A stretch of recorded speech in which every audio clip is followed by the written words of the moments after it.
Hello दोस्तों, नमस्कार। मैं doctor Komal Bahl. Welcome to my YouTube channel. इस एपिसोड में हम लोग पढ़ेंगे सुश्रुत सूत्र स्थान का 9th चैप्टर यानी कि नवम अध्याय योग्य सूत्रीय। योग्य वर्ड क्या होता है? ये आचार्य सुश्रुत की मौलिक देन है।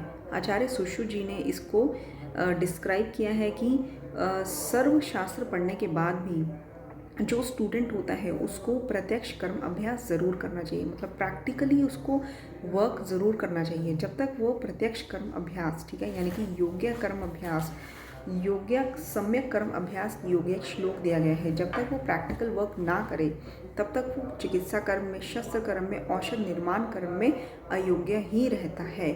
चाहे उसने कितना भी थ्योरेटिकल पार्ट किया हो, चाहे कितना भी गोल्ड मेडलिस्ट हो, लेकिन प्रैक्टिकल काम करना बहुत ज़रूरी है। ये आचार्य सुश्रुत ने स्पेशली कहा है, इसलिए योग्य शब्द जो है उनकी मौलिक देन है।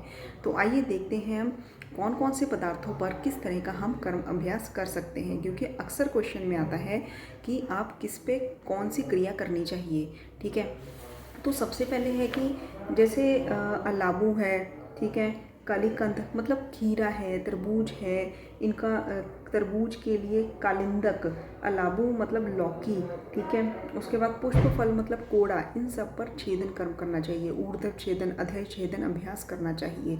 और फिर जो ब्लैडर होता है, ठीक है, और मशक है, धृति है, इसमें जल और कीचड़ भरकर इसमें भेदन कर्म किया जाता है।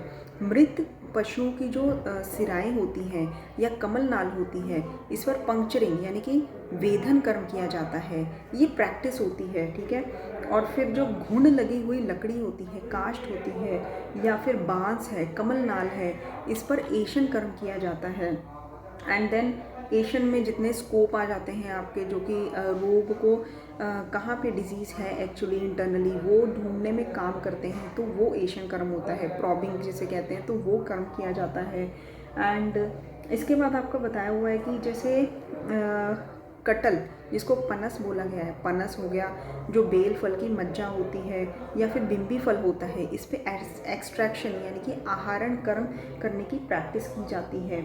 और फिर जो मृत पशुओं के दांत होते हैं, इस पे भी आहरण कर्म किया जाता है। एंड देन जो मोम से लिपटे हुए सेमल के फलक होते हैं, उस पर विस्त्रावन कर्म किया जाता है। और इसके अलावा जैसे कि जो चमड़ा होता है, ठीक है, मोटे या फिर दो वस्त्र होते हैं, उनके किनारों के भाग पर सीवन कर्म करने की प्रैक्टिस की जाती है। कोमल चमड़े के प्रांत भागों पर सीवन कर्म किया जाता है। और जो मृतिका से, मिट्टी से बनाए हुए डमीज़ होते हैं, ठीक है, या फिर वस्त्र से बनाए हुए डमीज़ होते हैं, उस पर बैंडेजेस की प्रैक्टिस की जाती है, मतलब बंधन कर्म किया जाता है। एंड मतलब उनके अंग प्रत्यंगों पर बंधन कर्म किया जाता है। और जितने भी मुलायम मांस के खंड होते हैं, उस पर अग्नि कर्म कर सकते हैं, शार कर्म कर सकते हैं। एंड मांसपेशियाँ कमल नालों पर, ठीक है, जो मुलायम चर्म होते हैं, मांसपेशियाँ होती हैं, कमल नाल होते हैं, इस पर कर्ण बंधन का अभ्यास किया जाता है। ठीक है, और इसी प्रकार से जो जल का भरा हुआ घड़ा होता है, उसके पार्श्व छिद्र में मतलब कि वस्ती कर्म, वस्ती नेत्र को इंसर्ट करने का अभ्यास किया जाता है। तो अब हम थोड़ा सा इसमें देख लेते हैं। देखिए, जो अलाबू होता है उसमें छेदन कर्म किया जाता है, उत्कर्तन मतलब कि ऊर्ध्व छेदन, एंड परिकर्तन मतलब कि अधः छेदन।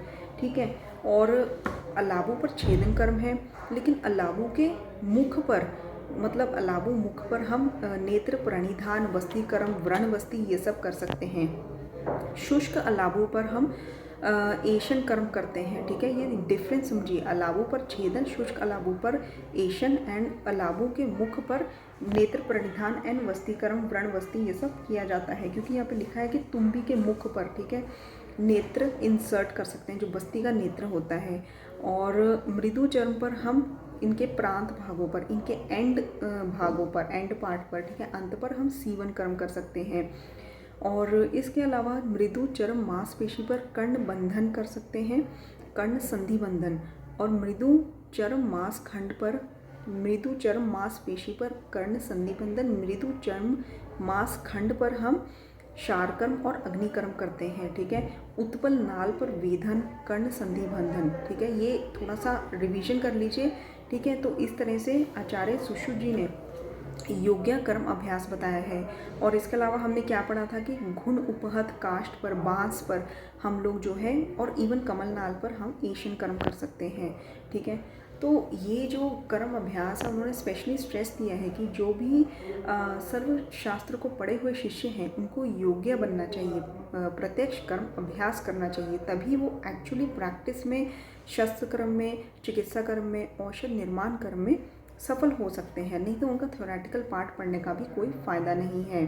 तो दोस्तों, आपको आई होप ये जो एपिसोड है, छोटा सा ये चैप्टर है सुश्रु जी के सूत्र 9 का, ये चैप्टर पूरी सुश्रु संहिता में सबसे छोटा चैप्टर है। इसमें केवल 6 सूत्र हैं। और अगर हम चरक संहिता में देखें तो उसमें चरक इंद्र स्थान का चैप्टर नंबर 3 जो है उसमें भी 6 सूत्र हैं, वो सबसे छोटा चैप्टर है। और अगर हम केवल चरक सूत्र स्थान पर देखें तो उसमें चरक का 19वां चैप्टर जिसमें केवल 8 सूत्र हैं, वो सबसे छोटा चैप्टर है। तो आई होप आपको ये एपिसोड यूज़फुल लगा हो। हमारे चैनल को सब्सक्राइब कर दीजिए ताकि ऐसे लेक्चर्स जो हैं कंटिन्यूसली हम आपके लिए लाते रहें। और थैंक यू, धन्यवाद।